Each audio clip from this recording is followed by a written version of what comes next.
석 달 전 경기도 평택에서 있었던 냉동 창고 화재도 열선이 문제였습니다.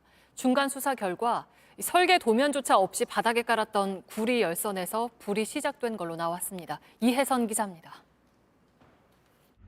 검게 그을린 벽 틈으로 연기가 끊임없이 뿜어져 나옵니다. 지난 1월 5일 소방관 3명이 숨직한 평택 화재 현장입니다. 사고 당시 인화성 물질도 전열기기도 발견되지 않으면서 원인을 찾기 어려웠습니다. JTBC는 콘크리트를 빨리 굳게 하는 바닥 열선에 주목했습니다.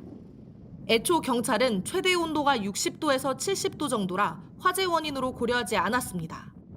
그런데 국립과학수사연구원 감정과 모의시험 결과 불이 시작된 곳은 열선이 맞았습니다. 경찰은 콘크리트 양생을 위해 설치한 열선이 전기적 요인에 의한 발화원으로 작용됐을 가능성이 크다고 밝혔습니다. 바닥에 있는 열선이 우레탄 폼과 방수 비닐에 닿으면서 불이 시작됐다는 겁니다. 문제는 또 안전 불감증이었습니다. 설계 도면조차 없이 열선 공사를 진행했습니다. 열선 간격은 맞지 않았고 어디서 어떻게 끊어진 곳이 있는지도 알지 못했습니다. 방열공사 마감 작업을 제대로 안 해 우레탄 폼이 그대로 노출되기도 했습니다.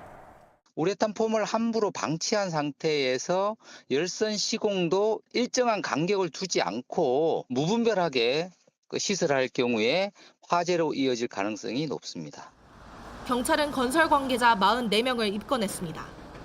시공사인 창성건설 관계자 4명과 협력업체 현장 소장 1명 등 5명은 구속영장을 신청했습니다.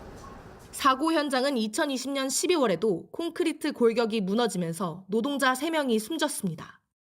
하지만 2년이 넘게 지난 지금까지도 행정처분은 받지 않았습니다. JTBC 이혜선입니다.